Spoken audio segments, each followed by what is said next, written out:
Okay, so the jump ring, to review, the jump ring is the, just give me your attention, guys. The jump ring that is the tiny little circle thing that's going to hold your piece to the chain or to the bracelet or whatever you need it to fasten to.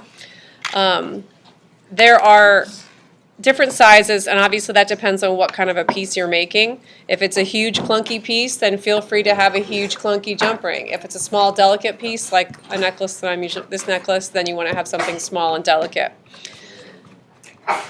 Question. Cohen, put that away. I don't want that to go all over people's jewelry or whatever. All right. So this is going to take a lot of wear and tear. Every time you rip your turtleneck off and you yank your necklace accidentally or anything happens that's wear and tear, you're going to wind up with some pressure on it. For that reason, I hardly ever make jump rings out of craft wire because craft wire just isn't strong enough to put up with that kind of abuse. However, if you make a pretty silver earring like this, or let's say this is going to be a necklace, you don't want to hang that from a copper or brass jump ring because that's going to look terrible, right? You want another little silver jump ring. Then you're stuck using craft wire because that's the only silver that I have. There is one exception though. I was able to get, I think it was donated, and I also bought some commercially made silver jump rings. They're a little bit harder than craft wire. They're maybe, I don't know, like paper clip kind of metal. It's nothing fancy and it's nothing valuable. I'm sure they're not pure silver, but they're probably stronger than anything you could make out of craft wire. So if for some reason you need a silver jump ring, you could probably dig through the one that's labeled findings and use one of those commercially made jump rings that's silver. But for all other purposes, you're probably going to wind up with a brass or copper one. Now jump rings are going to be pretty small most of the time, so you're going to use a pretty small gauge wire. I would say like 18 or 20. You're going to need a couple of inches for this exercise. All of you are going to make 6 jump rings and then show them to me so I can see how that's going for you. So I'm going to cut off, I don't know, it looks like 4 to 5 inches here. Now I'm going to use my jump ring pliers because this is the small wire and I'm going to make skinny jump rings. I'm going to use the small barrel here underneath. There's a medium barrel and a large barrel, but I'm probably going to use the small one because I like my jump rings kind of tiny actually. So the first thing you do is take a hold of the jump pliers like you're shaking hands with them. Hello, how to do. Then you're going to grip the wire inside the jump ring above the barrel like that. Use your finger to push down and you're going to wrap around as far as you can, as tight as you can. Release the pliers, rotate around, and keep doing that. Your goal is to create a slinky. Are you guys old enough to know what slinkies are? Okay, because they were popular in the 70s, but I don't know if kids still play with them or not. I do. Okay, so you want the coils to look like an actual spring or a slinky. You don't want them separate. You want them nice and tight so that it looks like that when you're done. Okay, nice and tight so there's no spaces in between there. I'm going to finish out the wire all the way to the end just by keep on crushing it down like that as I go.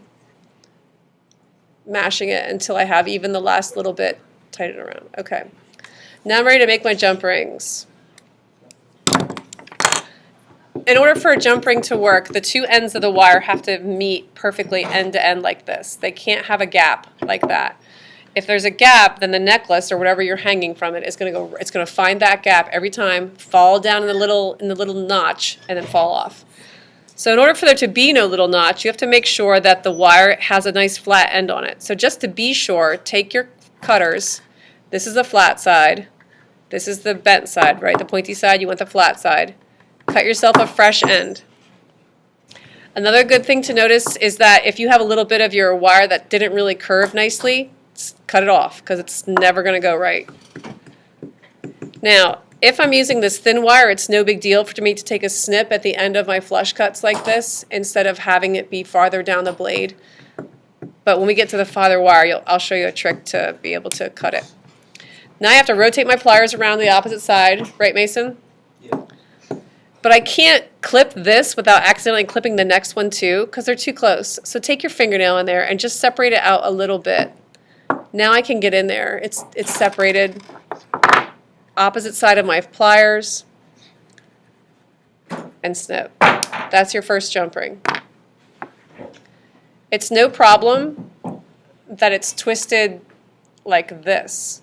You can never take a jump ring and whale it open like this. If you do, it'll never go back. You have to always do the twisty motion. Now I'm ready to put it back and see if it works, but there's a little bit of gap there, and that's not going to work, or my necklace is going to fall right down in that gap. I don't know if you can see it against my shirt, maybe. This is horrible, but okay, there's a gap.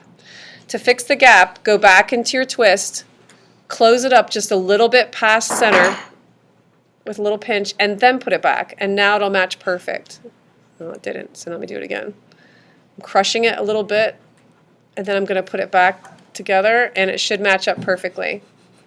It's a little bit wonky. If it's a little bit wonky, fix it with your jump rings. But you should have a nice... Okay, can you see that's... You can't see a gap in there. That's the whole goal. If there's no gap, then you did it right. I'm going to see 6 of those. What's that? How do you get the necklace?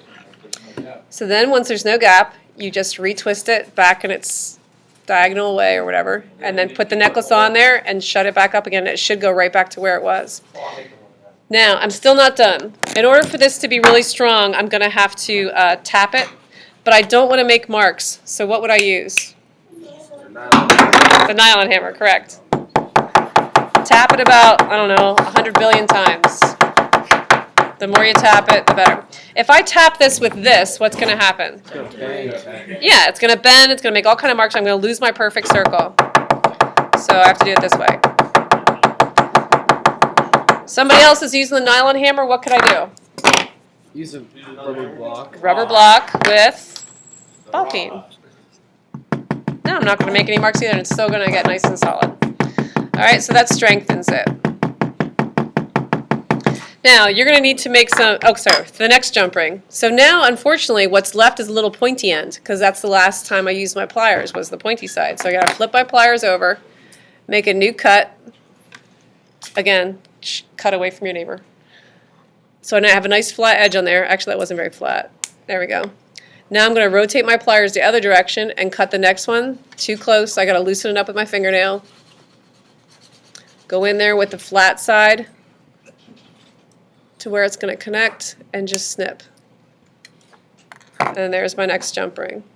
Same thing, I'll fiddle with it until it's perfect, and then I'll tap it to make it stronger. And you just keep going all the way down your spring until you've used them all up. You're going to use jump rings throughout the entire semester, so to have 6 lying around in your drawer is a good thing. Now let's say I'm going to make a thicker jump ring for a larger piece, or even most likely for a clasp. Same thing. In order to avoid wasting wire on this one, I'm just going to wrap it right here in front of you. So I'm going to use the small barrel on my big pliers because I don't like my clasps to be enormous.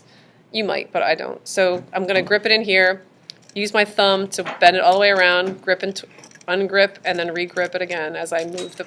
Notice I'm moving the plier and not my finger or the wire, really. Okay, so there I've got... Okay, there's 4 on there. Take my plier, trim it off.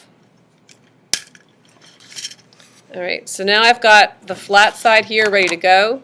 Flip my pliers over, do the next one. But now that this wire is a little heavier, I'm not going to use the tip of my flush cuts because I don't want to break them. I'm going to go kind of clear back. In order to do that, I really have to pull out that wire.